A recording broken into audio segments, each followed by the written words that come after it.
ಈಗ ಯಾರೋ ರಾಘವೇಂದ್ರ ಸ್ವಾಮಿಗಳು ಸತ್ಯವಾಗಿ ನಡ್ಕೊಂಡ್ರು, ದಯೆಯಿಂದ ಎಲ್ಲರಿಗೂ ದಯೆ ತೋರಿಸಿದ್ರು. ಅವರು ಯಾವುದೋ ತಾಯಿ ಗರ್ಭದಲ್ಲೇ ಹುಟ್ಟು ಬಂದಿದ್ದಲ್ವಾ? ಇವತ್ತಿನ ವಿಚಾರಗಳ ಆಚರಣೆಗಳಲ್ಲಿ ಹೆಂಗೆ ಆಗ್ತಿದೆ? ತಂದೆನ ಕರ್ಕೊಂಡೋಗಿ ತಾಯಿನ ಕರ್ಕೊಂಡೋಗಿ ವೃದ್ಧಾಶ್ರಮಗಳಲ್ಲಿ ಬಿಟ್ಟು ಇನ್ಯಾರೋ ಕ್ರಾಸ್ ಆಗ್ತಾನೆ, ಇನ್ಯಾರೋ ಕುಂಕುಮ ಹಾಕ್ಕೊಂಡು ಇದೆಲ್ಲ ಹಾಕ್ಕೊಂಡು ಬರೀ ಪ್ರದರ್ಶನದಲ್ಲಿದ್ದೀವಿ ಹೊರತು ಶ್ರೇಷ್ಠ ನಟ ಅಂತ ತೊಗೊಂಡಾಗ ರಾಜ್ಕುಮಾರ್ ಅವ್ರದ್ದು ಕೆಲವೊಂದು ಪಿಕ್ಚರ್ ಇದು ಸತ್ಯವಾಗಿ ನಡೆದಂಥದ್ದು ಒಂದು ವಿಚಾರಣೆ. ಯಾತಕ್ಕೆ ನಮ್ಮ ಜನಗಳಿಗೆ ಕುರ್ಚಿ ಮೇಲೆ ವ್ಯಾಮೋಹ? ಅದು ಕುರ್ಚಿ ಅಲ್ಲ, ಅದು ಅಧಿಕಾರ. ಎಲ್ಲರೂ ಆ ನಾನುವನ್ನು ಗೆಲ್ಲಿಸೋದಕ್ಕೆ ಹೋರಾಟ ಮಾಡೋದೆ. ಮುನ್ನ ಯಾವುದೋ ಸಮಥಿಂಗ್ ಫ್ರೀಯಾಗಿ ನನಗೆ ಸಿಗ್ತಾ ಇದೆ ಅಂದರೆ it is understood that I am the product ಅಂತ.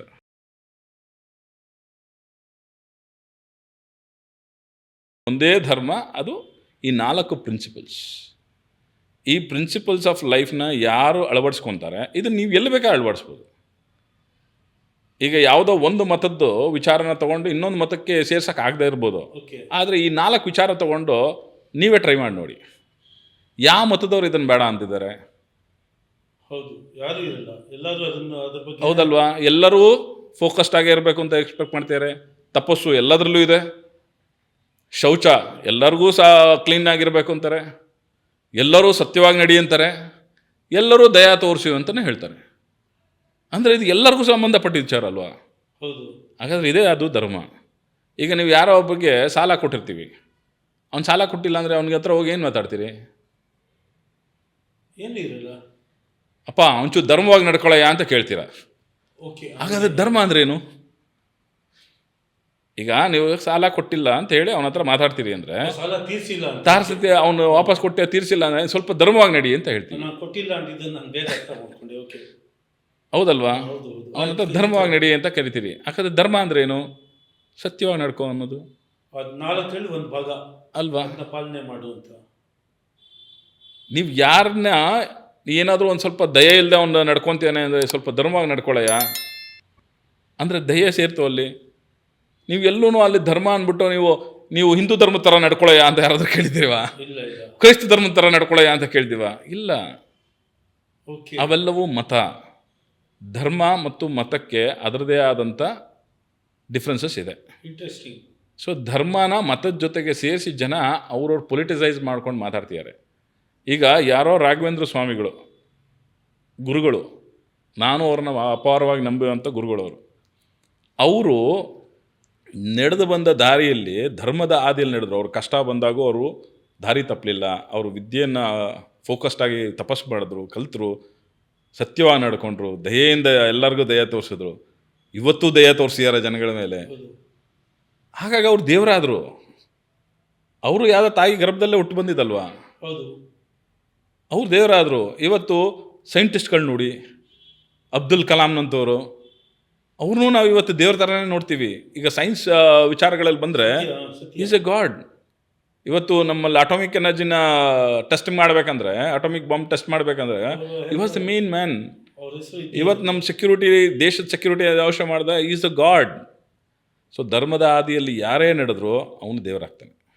ಸೊ ಇದರಲ್ಲಿ 4 ಯಾವ್ದಾನ ಒಂದ್ರಲ್ಲಿ ತಪ್ಪಿದ್ರು ಆತ ಧರ್ಮೀಯ ಅಲ್ಲ.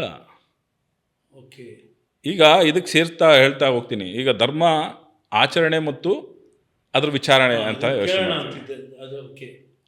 ಸೊ ಆಚರಣೆ ಅಂದರೆ ಏನು, ವಿಚಾರಣೆಗಳು ಏನು ಇದರಲ್ಲಿ ಅಂತ ಬಂದರೆ, ಈಗ ನೀವೆಲ್ಲ ಮುಂಚೆ ಪತ್ರಗಳು ಬರೆದಿದ್ವಿ. ನಾವೆಲ್ಲ ಪತ್ರ ಬರೆಯೋ, ಈಗೆಲ್ಲ ಇಮೇಲು ವಾಟ್ಸಪ್ಪು ಮುಗಿದೋಗುತ್ತೆ. ಅವಾಗೆಲ್ಲ ಪತ್ರ ಬರೀಬೇಕಾದ್ರೆ ಒಂದು ಬರಿತಾ ಇದ್ವಿ. ತಂದೆಯವ್ರಿಗೆ ಅಥವಾ ತಾಯಿಯವ್ರಿಗೆ ಬರೀಬೇಕಾದ್ರೆ ಒಂದು ಶಬ್ದ ಸೇರಿಸ್ತಾರೆ ಅಲ್ವಾ? ಏನು ಅರ್ಥ ಹಂಗಾದ್ರೆ? ಅದರ ಅರ್ಥ ಏನು? ಈಗ ತೀರ್ಥರೂಪರು ಅಂತ ಹೇಳಿದ್ವಿ. ತೀರ್ಥ ಅಂದ್ರೇನು? ಒಬ್ಬ ತಂದೆ ಅಂದರೆ ಅವರು ಎಲ್ಲ ತೀರ್ಥಗಳಿಗಿಂತ ಶ್ರೇಷ್ಠ ತೀರ್ಥ ಅದು. ತಾಯಿಯವರು ಎಲ್ಲ ತೀರ್ಥಗಳು ಅಂದರೆ ನಮ್ಮ ದೇಶದಲ್ಲಿ ಇರುವಂಥ ಎಲ್ಲ ಶ್ರೇಷ್ಠ ತೀರ್ಥಗಳು, ಗಂಗೆ, ಯಮುನೆ, ಗೋದಾವರಿ, ಕಾವೇರಿ, ಎಲ್ಲ ತೀರ್ಥಗಳನ್ನು ತಗೊಂಡ್ರೆ ಅಷ್ಟೇ ಶ್ರೇಷ್ಠವಾದವರು ನನ್ನ ತಂದೆ ತಾಯಿ ಅಂತ. ಇವತ್ತಿನ ವಿಚಾರಗಳ ಆಚರಣೆಗಳಲ್ಲಿ ಹೆಂಗೆ ಆಗ್ತಿದೆ? ತಂದೆನ ಕರ್ಕೊಂಡೋಗಿ ತಾಯಿನ ಕರ್ಕೊಂಡೋಗಿ ವೃದ್ಧಾಶ್ರಮಗಳಲ್ಲಿ ಬಿಟ್ಟು ಇವರು ಯಾವುದೋ ಮೊನ್ನೆ ನಡೀತಲ್ಲ ಕುಂಭಮೇಳ, ಅಲ್ಲೋಗಿ 3 ಸಲ ಮುಳುಗಿ ಬಂದು ನಾನು ಪಾಪ ತೊಳ್ಕೊಂಡೆ ಆ ತೀರ್ಥದಲ್ಲಿ. ಆಚರಣೆಗೂ ವಿಚಾರಣೆಗಳು ಎಷ್ಟು ವ್ಯತ್ಯಾಸ ಇದೆ ನೋಡಿ. ಹೌದು ಅಲ್ವಾ? ಹೇಳುವಾಗ ನಾವು ತೀರ್ಥ ರೂಪ ತಂದೆಯವರು ಅಂತ ಹೇಳಿದ್ವಿ, ಬಟ್ ನಡ್ಕೊಂಡಿದ್ವಾ? ಇಲ್ಲ. ಇದಕ್ಕೆ ಸೇರಿಸ್ಬೇಕು ಅಂದರೆ ಎರಡು ವಿಚಾರಗಳು ಬರ್ತದೆ. ಯಾವುದು? ಅಭಿನಯ ಮತ್ತು ಅನುಭವ ಅಂತ ಎರಡು ಮಾತು ಬರ್ತದೆ. ಓಕೆ. ನಾವೆಲ್ಲರೂ ಅಭಿನಯ ಶ್ರೇಷ್ಠರು. ನನಗೆ ಈ ಎರಡು ಹೆಸರು ಹೇಳಿದಾಗ ನನಗೆ ಕಾಶಿನಾಥ್ ತೆಗೆದ ಅನುಭವ ಚಿತ್ರ ಜ್ಞಾಪಕ ಬಂತು, ಅಲ್ಲಿ ಅಭಿನಯ ಮಾಡಿದ್ದ ಅಭಿನಯ ನಟಿ ಜ್ಞಾಪಕ ಬಂತು. ಓಕೆ, ನೋಡಿ, ಇಷ್ಟಕ್ಕೆ ನಾವು ಸೀಮಿತರಾಗ್ಬಿಟ್ಟಿದ್ದೀವಿ. ಅದೇ ಸಮಸ್ಯೆ ಆಗ್ತಿರೋದು ಈಗ ನಮಗೆ. ಹೇಳಿ. ಈಗ ಅಭಿನಯ ಮತ್ತು ಅನುಭವ ಅಂದರೆ ಏನಂದರೆ, ಈಗೆಲ್ಲರೂ ನಾವು ಅಭಿನಯದಲ್ಲಿ ತೊಡಗ್ಬಿಟ್ಟಿದ್ದೀವಿ. ಅಂದರೆ ನಾನು ಧರ್ಮ ನಡ್ಕೊತಿದ್ದೀನಿ ಅನ್ನೋ ಒಂದು ಅಭಿನಯ, ಓಕೆ, ಒಂದಷ್ಟು ಪ್ರದರ್ಶನ. ಪ್ರದರ್ಶನಕ್ಕೆ ಇದಾಕೋದು. ವೇಷಭೂಷ. ಇನ್ಯಾರೋ ಟೋಪಿ ಹಾಕ್ತಾನೆ, ಇನ್ಯಾರೋ ಕ್ರಾಸ್ ಹಾಕ್ತಾನೆ, ಇನ್ಯಾರೋ ಕುಂಕುಮ ಹಾಕ್ಕೊಂಡು ಇದೆಲ್ಲ ಹಾಕ್ಕೊಂಡು ಬರೀ ಪ್ರದರ್ಶನದಲ್ಲಿದ್ದೀವಿ ಹೊರತು ಅನುಭವಕ್ಕೆ ಒಳಗಾಗುವಂಥ ವಿಚಾರಗಳು ಎಷ್ಟು ಜನದಲ್ಲಿದೆ? ಇವತ್ತಿನ ಯಾವ ಗುರುಗಳು, ಯಾವ ಸ್ವಾಮಿಗಳ ಹತ್ರ ಹೋಗಿ ನೀವು ಚರ್ಚೆ ಮಾಡಿದಾಗ ಒಂದು ಅನುಭವಕ್ಕೆ ಒಳಗಾಗ್ತೀವಿ. ಹೌದು. ಅವಾಗಿನ ಶ್ರೇಷ್ಠ ನಟ ಅಂತ ತೊಗೊಂಡಾಗ ರಾಜ್ಕುಮಾರ್ ಅವ್ರದ್ದು ಕೆಲವೊಂದು ಪಿಕ್ಚರ್, ಇದು ಸತ್ಯವಾಗಿ ನಡೆದಂಥದ್ದು ಒಂದು ವಿಚಾರಣೆ. ಶ್ರೀನಿವಾಸಪುರದಲ್ಲಿ ಒಂದು ಹೋಗ್ಬೇಕಂದು ಅಲ್ಲೊಂದು ತೋಟ ಇದೆ. ಆ ತೋಟಕ್ಕೆ ಕೋಲಾರ ಹತ್ರ ಓಕೆ, ಡಾಕ್ಟರ್ ರಾಜ್ಕುಮಾರ್ ಫಾರ್ಮ್ ಅಂತ ಹಾಕಿದ್ರು. ಓಕೆ, ನಾವು ರಾಜ್ಕುಮಾರ್ ಅವರು ಇಲ್ಲೊಂದು ಫಾರ್ಮ್ ಮಾಡಿದಾರ ಅಂತ ನೋಡಿದ್ವಿ. ಅಲ್ಲಿ ಹೋದ್ರೆ ಆತ ಒಬ್ಬ ಎಕ್ಸ್-ಸರ್ವಿಸ್ಮೆನ್, ಬಂಗಾರದ ಮನುಷ್ಯ ಅದ.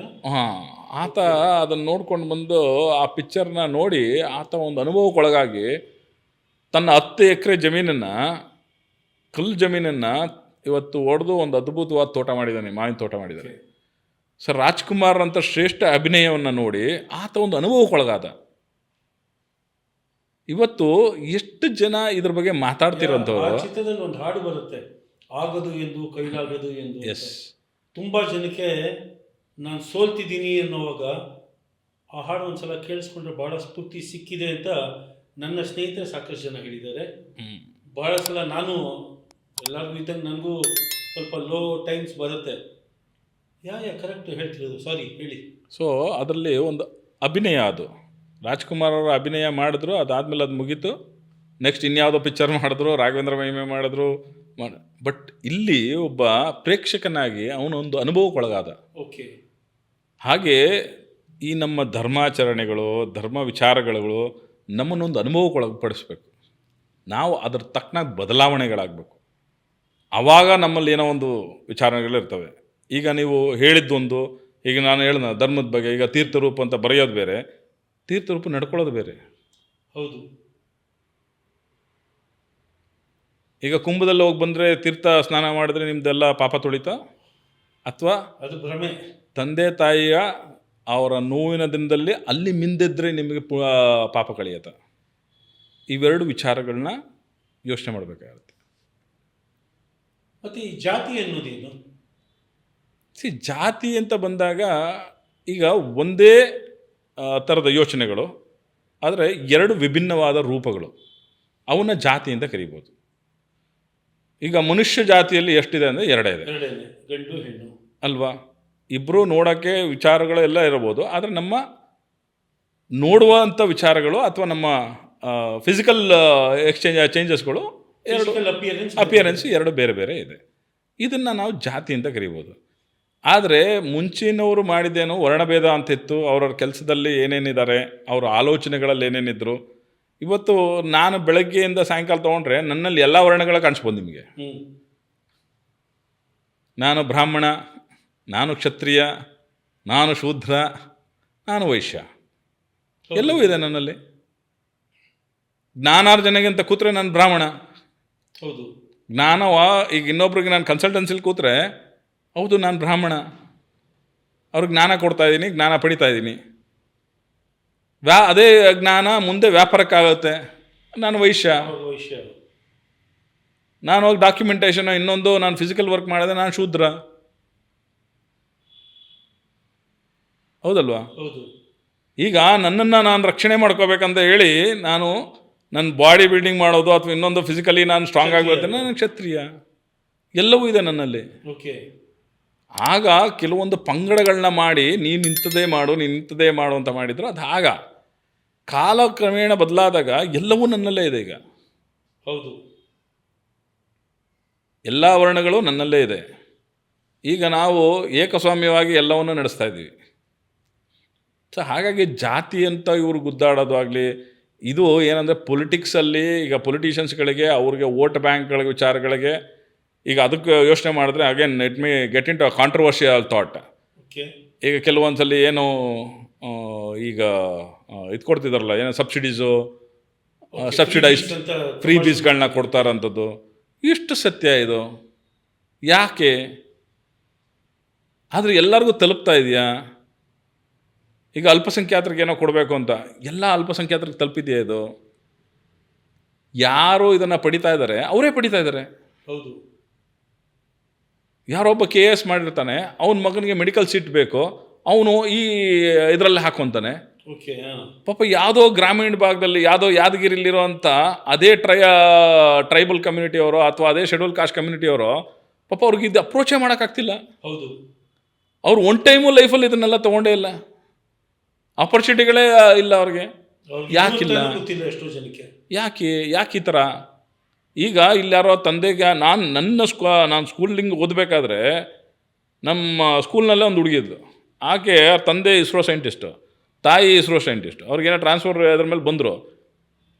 ಅವ್ರಿಗೆ ಆ ಹುಡುಗಿ, ನಾನು ಗೌರ್ಮೆಂಟ್ ಸ್ಕೂಲಲ್ಲಿ ಓದಿದ್ದು, ಆ ಹುಡುಗಿನ ಅದೇ ಸ್ಕೂಲ್ನಲ್ಲಿ ಓದ್ತಿದ್ದು.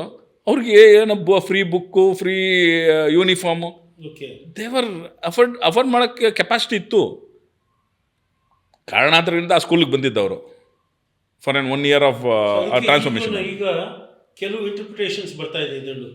ಎಕನಾಮಿಕ್ ಕನ್ಸಿಡರೇಷನ್ಸ್ ಬಹಳ ಮುಖ್ಯ. ಅದಕ್ಕೆ ಹುಟ್ಟಿನಿಂದ ದೂರ ಹೋಗಿ economic strong, that is most important. ನಾವು ಈಗ ಆಯಿತು ಕೊಡೋಣ, ಈಗ ಕುಡಿ, ಯಾರು ವೀಕರ್ ಸೆಕ್ಷನ್ಸ್ ಕುಡಿ, ಆದರೆ ಯಾರಿಗೆ ಕುಡಿ?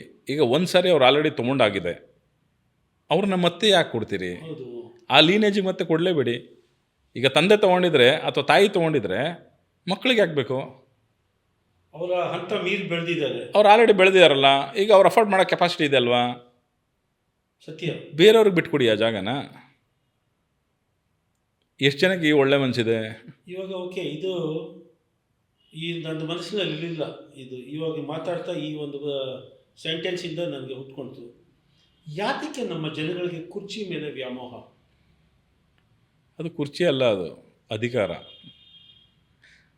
ಅಧಿಕಾರ ಅನ್ನೋದು ಒಂದು ಅಫೀಮ್ ಇದ್ದಂಗೆ. ಅದು ನಿಮಗೆ ಅಧಿಕಾರ, ಇದನ್ನು ನೀವು ತೊಗೊಳ್ತಾ ಹೋದರೆ ಅಗೇನ್ ಇದನ್ನು ತುಂಬ ಲಾರ್ಜರ್ ಪರ್ಸ್ಪೆಕ್ಟಲ್ಲಿ ನೋಡೋದು ಬೇಡ.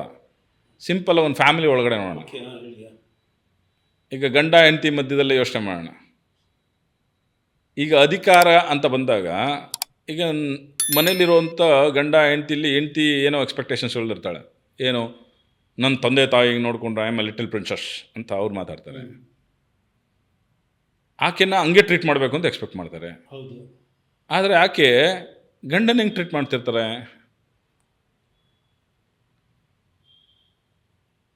ಈಗ ಕೆಲವೊಂದು ತುಂಬ ಈ ನಾವು ಕನ್ಸಲ್ಟೆನ್ಸಿ ಶುರು ಮಾಡಿದಾಗ ನಾನು even I am NLP practitioner.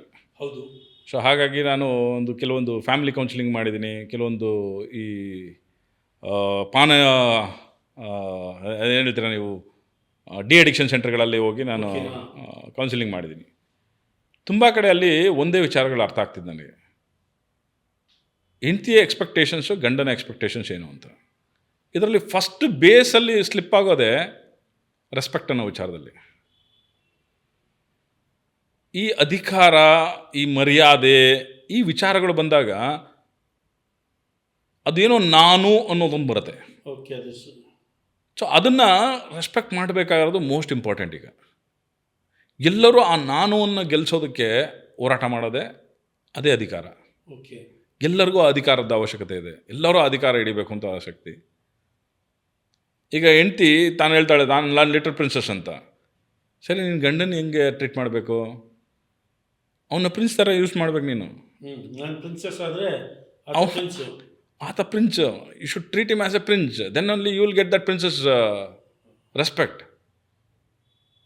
ಏಯ್ ವರ ಇಲ್ಲಿ ಅಂತನೋ, ಅಥವಾ ಅವನು ಏಕವಚನದಲ್ಲಿ ಮಾತಾಡೋದು, ಅಥವಾ ಅವನ್ನ ನೀನು ಆಳಾಗಿ ಯೂಸ್ ಮಾಡ್ತಾ ಇದ್ರೆ ಇಬ್ಬರಿಗೂ you should not marry him.